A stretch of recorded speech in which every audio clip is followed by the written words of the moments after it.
Irmãos, o apóstolo São Paulo, ele foi o primeiro escritor do Novo Testamento. O apóstolo São Paulo, antes de Mateus, antes de Marcos, antes dos evangelhos, que a gente vê assim ele numa sequência, mas não está numa sequência cronológica. O primeiro escritor do Novo Testamento foi o apóstolo São Paulo, e a primeira carta que ele escreveu à igreja que estava na Grécia, a igreja de Corinto. Não é dos Coríntios não, viu? Não é do Coríntios não,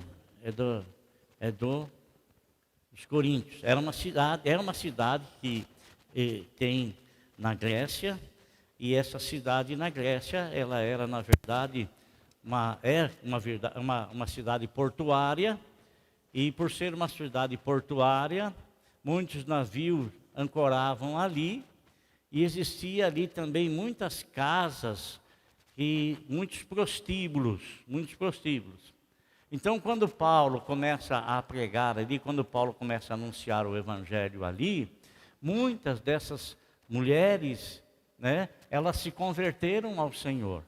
Muitas se inclinaram e se converteram ao Senhor. O apóstolo São Paulo, então, ele tem um local ali onde ele vai pregar o evangelho, onde ele começa então a ensinar essas pessoas. Então, quando você lê lá na Bíblia Sagrada que Paulo recomendou a respeito do véu, a respeito dos cabelos longos, por quê? Porque nessa cidade especificamente, as mulheres, elas representavam estarem submissas a alguém através dos cabelos longos e posteriormente através do véu. Por que através do véu? Porque quando Paulo começou a pregar, essas mulheres desses prostíbulos estavam se convertendo. E como é que se distinguia uma da outra? Pela vestimenta? Não pela vestimenta, mas pelo corte de cabelo. As mulheres que eram mulheres que frequentavam prostíbulos ou que eram prostitutas, elas tinham e mantinham seus cabelos curtos. Então, quando Paulo começa a pregar e as mulheres começam a se converter, as mulheres que também eram casadas, que tinham cabelos longos, e o cabelo longo dizia que eles eram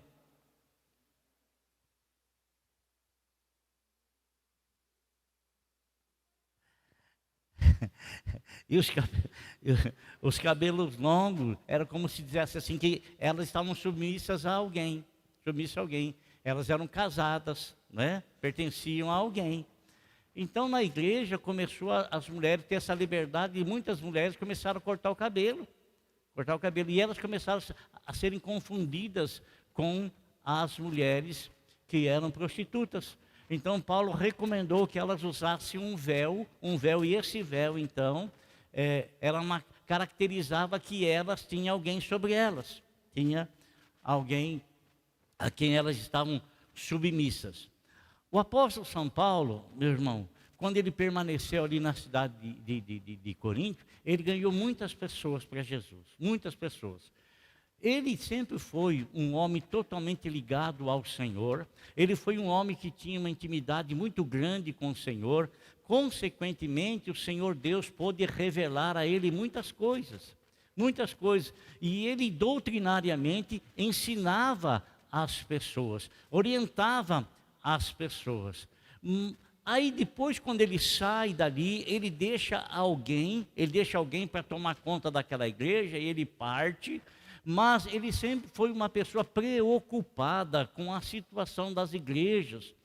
E, consequentemente, Deus sempre revelava para Paulo que, quando ele saía de determinados locais, ele percebia, porque ele era, vamos supor assim, ele era o grande doutrinador. Ele era uma pessoa assim, que tinha fácil discernimento de quando alguém entrava na igreja e vinha com o intuito de trazer confusão na cabeça das pessoas. Vinha com o intuito de trazer confusão na cabeça das pessoas. Então, ele recomendava, ele fazia recomendações, e várias vezes ele disse: eu sei que quando eu vou sair daqui do meio de vocês, entrarão aí pessoas, lobo-devoradores, que entrarão e virão para desfazer o rebanho do Senhor, acabar com o rebanho do Senhor. Então ele alertava essas pessoas para que permanecessem firmes no evangelho que ele ensinou, no evangelho que ele pregou, para que eles não arredassem pé daquilo que eles receberam como anúncio da verdade e palavras reveladas, doutrinamentos que ele recebia e ensinava à igreja. Então chegou o momento em que ele estava longe e que ele recebeu notícias não boas da igreja de Corinto. Uma igreja que ele amava demais, uma igreja que com toda a prestação e todo o zelo, ele tomou conta dela e procurou guardar aquelas pessoas. Por quê, irmão? Olha, que eu vou dizer para você, não é droga, não é armas, não são coisa alguma que levará o maior número de pessoas a se afastarem totalmente de Deus e serem condenadas. Não é, mas sim é a falsa doutrina, o falso ensinamento, Então, Paulo, ele tinha uma paixão muito grande por aquelas pessoas, e ele valorizava por demais a salvação daquelas pessoas, porque ele entendia plenamente o que custou para Deus salvar o homem, porque ele mesmo teve uma tremenda experiência pessoal com o Senhor, e o Senhor o fez sentir o quão preciosa foi a morte do Senhor para a humanidade, porque foi através da morte do Senhor e da sua ressurreição em que as pessoas alcançaram a salvação proclamada e preparada e planejada por Deus Pai, Deus Filho e Deus Espírito Santo. Então ele tinha um zelo enorme pela vida das pessoas, e ele tinha um cuidado enorme.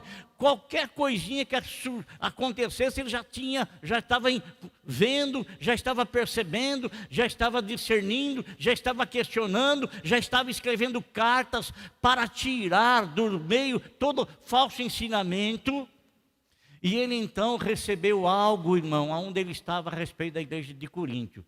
Eu quero ler com você aqui em 1 Coríntios, capítulo de número 1, do verso 4 em diante.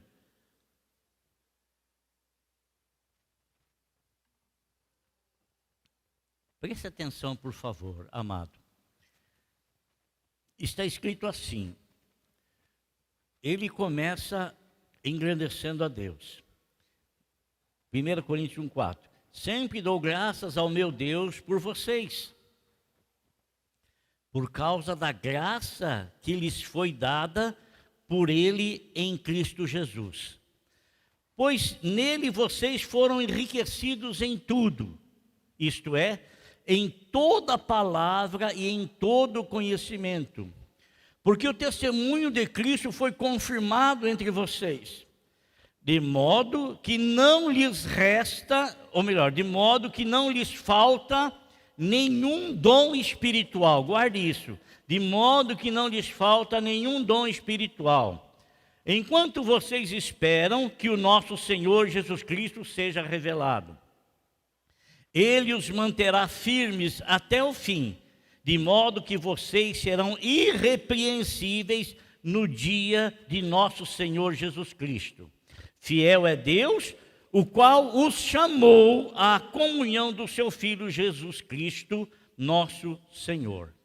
Então, ele faz, irmão, ele começa elogiando aquela igreja e começa dizendo para aquela igreja que aquela igreja foi favorecida pela graça de Deus, porque Deus revelou aquele povo e Deus os enriqueceu através do conhecimento e testemunhou para aquele povo, através do apóstolo, testemunhou para aquele povo o que Deus havia feito por eles, e proclamando assim a grande importância que aquele povo tinha para Deus, e eles receberam isso no coração. E o Senhor foi mais além, dizendo para eles: olha, Deus os enriqueceu em tudo, em toda a palavra, em todo o conhecimento, de forma que não lhes falta um dom sequer. Um dom. Irmão, os dons são enriquecimentos de Deus para favorecer a igreja. Não existe, irmão, ninguém tem dom, não. Os dons são de Deus e são nos dados para uma finalidade, para fortalecer a igreja, para que a igreja seja abençoada através dos ensinamentos, para que a igreja receba conhecimento através da pregação da palavra.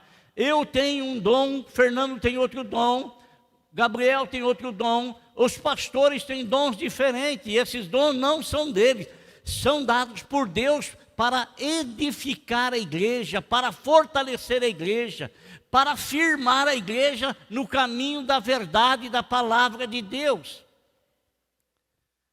Dom não é para mim me aparecer, dom não é para mim me achar que eu sou melhor do que aquele, melhor do que aquele outro. O dom é para favorecer a igreja, para enriquecê-la através do conhecimento que Deus nos prestigia, nos dá, né? E o conhecimento da palavra de Deus é coisa tremenda, irmão, é coisa preciosa, é coisa gloriosa, é coisa fabulosa, o conhecimento da palavra de Deus. É um conhecimento que nos afasta das inverdades, é um conhecimento que nos afasta da mentira, é um conhecimento que nos afasta do engano, é um conhecimento que nos traz discernimento de quando você ouvir alguma coisa, de saber se aquilo que está sendo falado realmente é de Deus, porque se for de Deus, vai estar totalmente firmado nos princípios da palavra de Deus.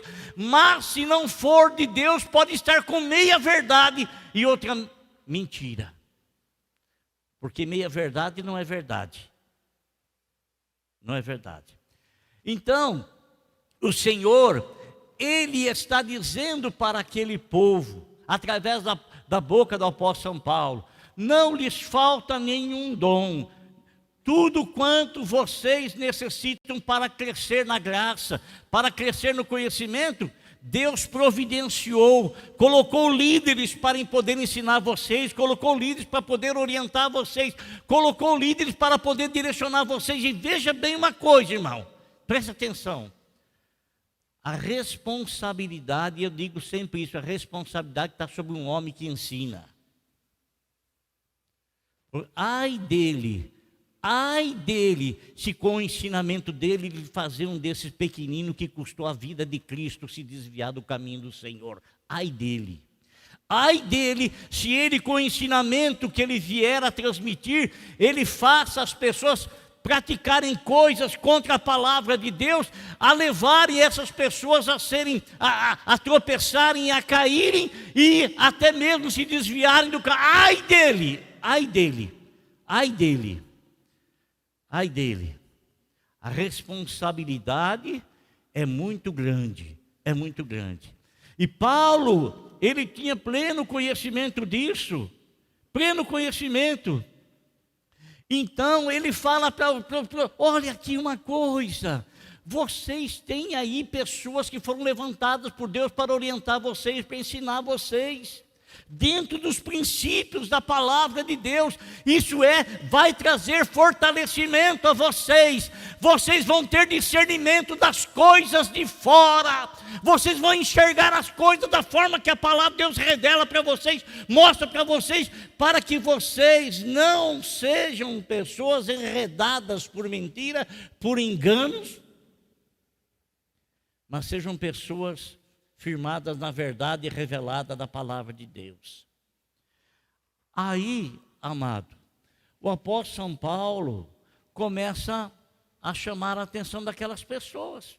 Tudo que vocês necessitam, Deus deu para vocês. Tudo. Ele começa a chamar a atenção, por quê? Presta atenção. A igreja não é lugar de pessoas perfeitas. Aqui dentro ninguém é perfeito. Eu não sou perfeito, você não é perfeito, ninguém é perfeito. Eu posso falhar, eu posso errar. O que eu não posso, irmão, é cometer pecado. Porque pecado você não comete do dia para a noite. Pecado você planeja, pecado você ensaia, pecado você planeja. Sabe? Pecado você Você vai planejar como vai fazer aquilo lá. Como vai fazer aquilo lá. Sabe? Tem um planejamento. Então, o erro, a falha, todos nós podemos ter. O erro, a falha, todos nós. Às vezes eu falo alguma coisa assim asperamente contra alguém, machuco o coração da pessoa. Às vezes eu tomo uma atitude não boa, uma atitude talvez que venha prejudicar alguém. Uma atitude assim, de momento. De momento.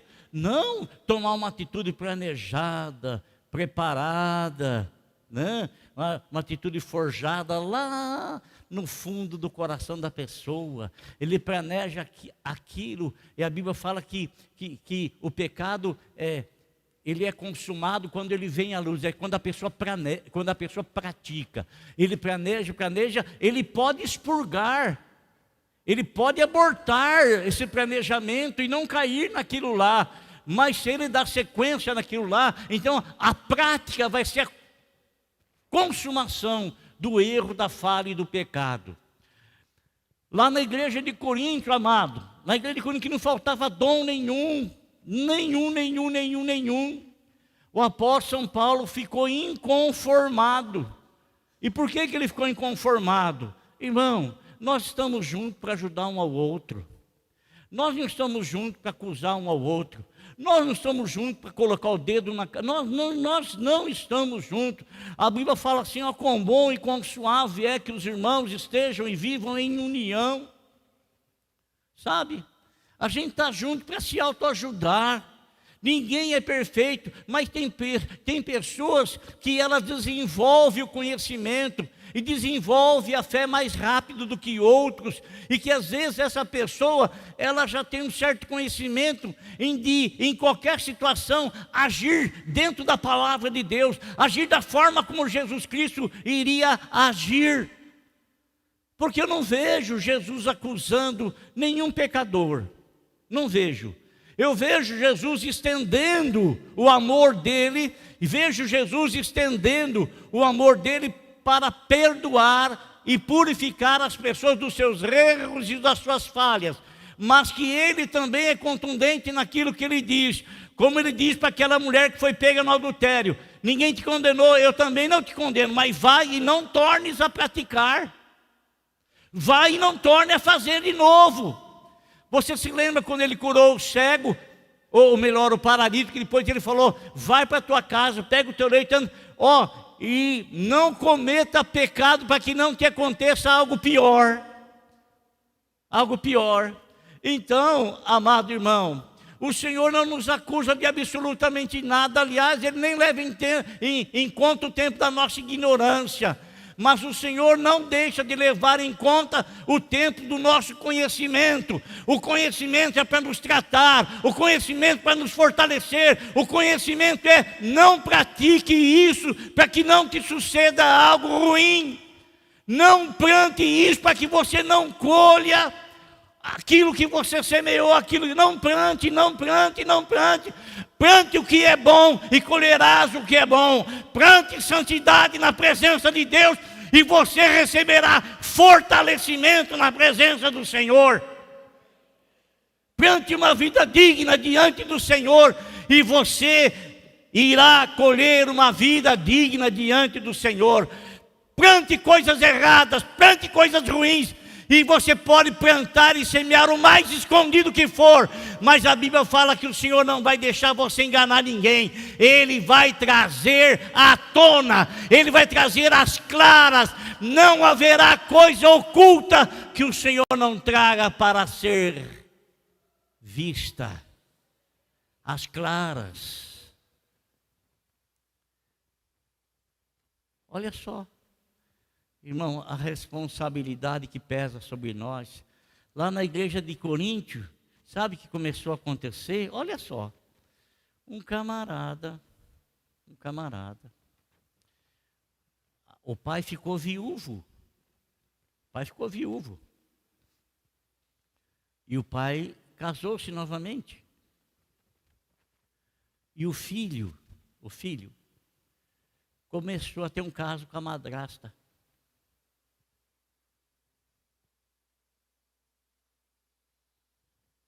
Na igreja.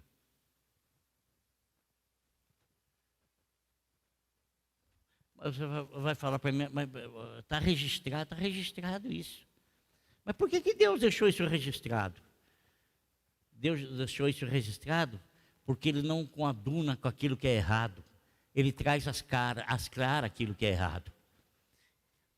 Ele não coaduna com aquilo que é errado.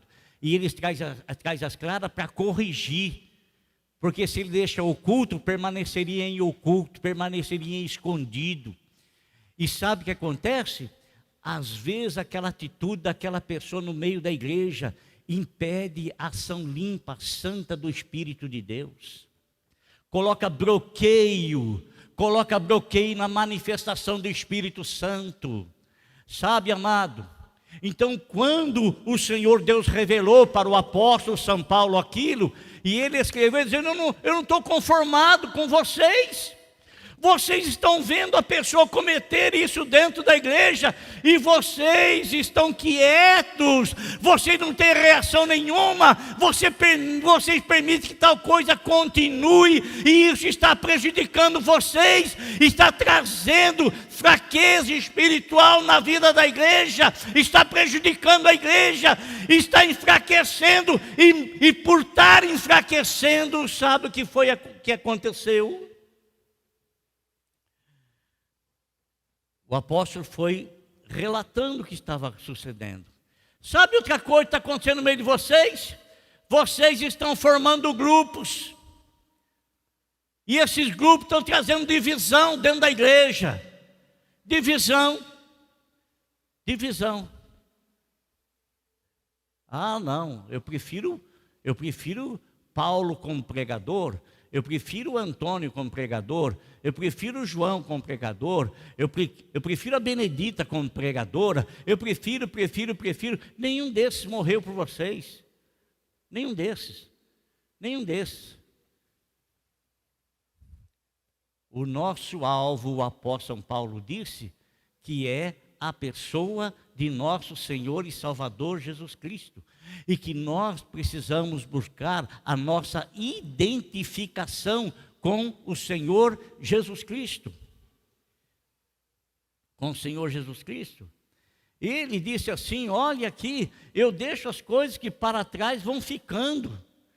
E ele tinha um alvo a perseguir, e esse alvo era alguém que ele devia imitar, e que realmente ele imitava, porque ele chamou a atenção, dizendo assim, sede meus imitadores, porque eu sou imitador do Senhor.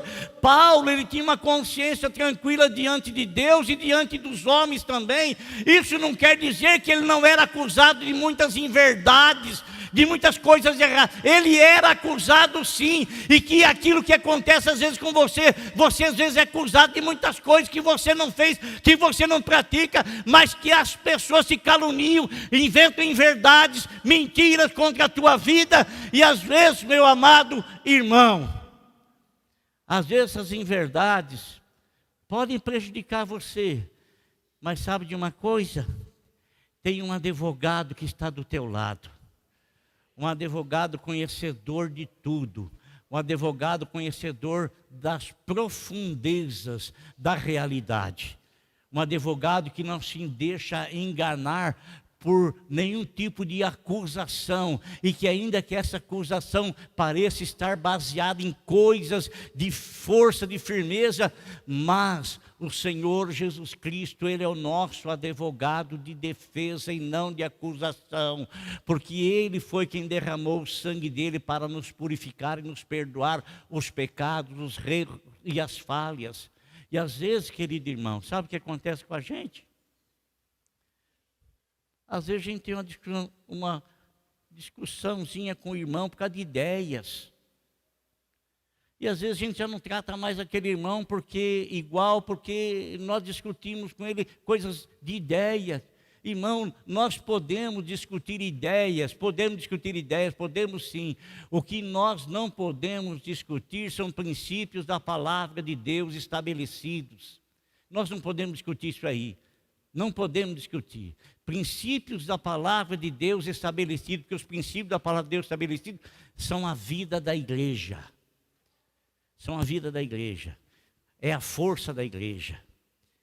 Então Paulo começa a chamar a atenção do povo. Espera aí, não vamos nos moldar às coisas do mundo, não. Estou admirado com você. Como é que vocês suportam tal tipo de pessoa no meio da igreja? Talvez se fosse hoje, e se ele se pronunciasse dessa forma, ainda mais numa carta escrita, redigida, uma prova, talvez ele fosse até processado. Talvez ele fosse até processado. Amado irmão, presta atenção, presta atenção. Nós somos pessoas obedientes à lei. Somos pessoas obedientes à Constituição, à lei maior que rege a nossa nação, que rege o nosso país. Mas se houver alguma lei injusta, se houver alguma lei que venha trazer embate com os princípios da palavra de Deus, nós não podemos aceitar e nem acatar e nem praticar, porque a palavra do Senhor, ela é a lei maior para nós que somos cristãos. Ela tem a prevalência para nós que somos cristãos. Tem a prevalência. Graças a Deus que até agora, nenhuma lei feita vem com o intuito de prejudicar a igreja. Isso não quer dizer que não tem leis tramitando com esse propósito, com essa finalidade. Mas graças a Deus até agora ainda não foi provada. Esperamos que não seja aprovada em nome de Jesus. Amém? Porque nós devemos obedecer às leis e devemos obedecer a Deus. Desde que as leis que nós obedeçamos não venha contra a lei maior do nosso Deus, que nos garante a vida eterna, a santidade eterna, a santificação eterna na palavra do Senhor. Agora preste atenção, irmãos, o que aconteceu? O apóstolo São Paulo, ele começa a questionar as pessoas. Que vida é essa que estão levando aí? Vocês querem enganar quem? Vocês querem ludibriar quem? Vocês querem fazer profissão de que vocês servem a Deus, mas que na verdade vocês estão quebrando princípios da palavra de Deus? Como que é isso? Como que é isso?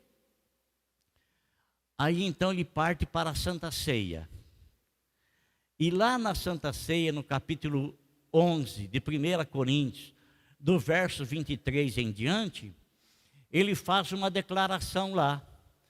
Ele faz uma declaração das atitudes erradas que o povo tomava.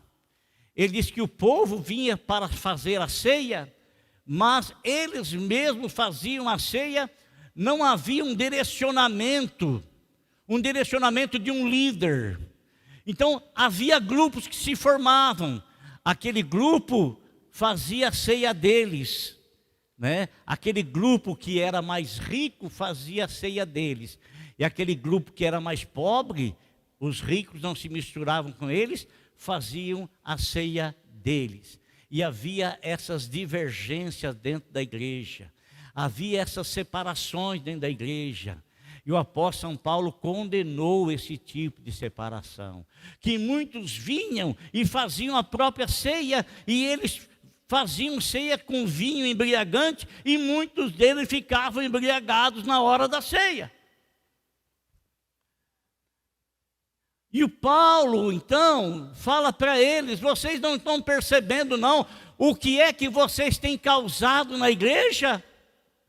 Não é à toa que no meio de vocês existem muitas pessoas fracas. Não é à toa que no meio de vocês existem muitas pessoas doentes. Isso ele está falando no sentido literal. E também falando no sentido espiritual. Havia muitas pessoas dentro da igreja que estavam doentes fisicamente. E havia muitas pessoas dentro da igreja que estavam doentes espiritualmente. Havia muitas pessoas dentro da igreja que estavam fracos fisicamente. E havia muitas pessoas dentro da igreja que estavam fracos espiritualmente. E havia muitas pessoas que já haviam morrido espiritualmente. E outras também que já haviam morrido espiritualmente, fisicamente e espiritualmente. Por causa das atitudes erradas. Por causa de praticar as coisas do Senhor que merece todo o respeito, toda a reverência, praticar de qualquer maneira, de qualquer jeito e participar de qualquer jeito da ceia do Senhor. Por isso o apóstolo São Paulo chamou a atenção: peraí, faça o exame da tua vida. Eu não vou fazer exame da tua vida. É você que tem que fazer exame da tua vida. Como é que vai a tua vida? Ela está de acordo com os princípios da palavra de Deus? Ou você está fazendo e levando a sua vida do jeito que você quer, da maneira que você quer, e do jeito que você quer, da maneira que você quer, você vem, você participa da ceia do Senhor. Isso traz condenação para você. É o que a Bíblia fala. Para que isso não aconteça, faça um exame, faça uma introspectiva da tua vida. O exame, irmão, não é porque eu discuti com meu marido hoje, eu não vou participar da Santa Ceia. Peça perdão. Pronto. Não espera o mês que vem para você participar da Santa Ceia. O meu filho brigou comigo hoje, então eu estou meio chateada. É aí que você tem que participar. Para restaurar a comunhão, para renovar a comunhão. Agora, querido irmão, se você está na prática do pecado, e você está trazendo isso escondido, e você vai lançar a mão do sangue e do corpo de Cristo nessa situação, você pode estar escondendo de mim, você pode estar escondendo da sua família, você pode estar escondendo do seu líder, mas você não está escondendo essa atitude do Senhor. O Senhor está enxergando, o Senhor está vendo, e você está tomando para a sua própria condenação, e o Senhor não quer isso, porque o Senhor não veio para te condenar, mas a sua atitude está te condenando. A sua atitude. O Senhor não veio para te condenar. O Senhor, Ele veio para te salvar. O Senhor, Ele veio para te levantar. O Senhor, Ele veio para te purificar. O Senhor, Ele veio para te santificar, e o Senhor está privilegiando você através da graça, do conhecimento do Evangelho que você recebeu na sua vida, porque alguém transmitiu isso para você, e você só recebeu o Evangelho de Jesus Cristo na tua vida, porque Ele morreu por você, Ele deu a vida dele por você, e Ele não deu a vida para você ficar cego, não deu a vida por você, para você ficar fraco, para você ficar doente espiritualmente. Ele deu a vida para você, porque você, como uma pessoa doente, precisava do antídoto, precisava do remédio, e o remédio foi preparado, o remédio foi entregue, e o remédio é o corpo e o sangue dele que foi dado para te purificar de toda falência, para te purificar de toda enfermidade, para te purificar de toda doença, para te purificar de todo o pecado. Capite, é? Amém? Por favor, irmão, guarde a tua vida em Cristo Jesus. Por favor, irmão, em nome de Jesus, não corra risco da tua salvação. Preserva-te na presença do Senhor. Guarde-te na presença do Senhor. Guarde a tua vida. Que eu vou falar para você, não é a tua esposa que vai te salvar, não é o teu marido que vai te salvar, não são os teus filhos que vão te salvar, e você não vai salvar os teus filhos. A salvação, ela é de per si, ela é individual. Eu não posso purificar os pecados do meu filho, o meu filho não pode purificar os meus pecados, não pode. O sangue de Jesus é que faz isso por mim e que faz isso por ele. Então a salvação é de cada um individualmente, então cada um cuida de si. Cuida de si. Cuida da salvação que Cristo te deu. Cuida. Em nome de Jesus. Cuida da salvação que Cristo te deu. É a coisa mais importante e preciosa que você tem na vida. Cuida. Dispense tudo aquilo Dispense tudo aquilo, ainda que esteja em oculto. Dispense tudo. Dispense tudo que está te interferindo entre você e o seu Deus. E só existe uma coisa que interfere entre você e seu Deus, que é o pecado que corta a linha, corta a comunhão, corta o comungar com o Senhor. Em nome de Jesus, o sangue dele te purifica de todo o pecado. Vencear, vencear, vencear. Examine-se a si mesmo e vencear. Cuida de ti mesmo e vencear. Vem ter comunhão com o Senhor e vem ter comunhão na vertical com o Senhor e na horizontal com os irmãos. Amém? Glória a Deus. Aleluia.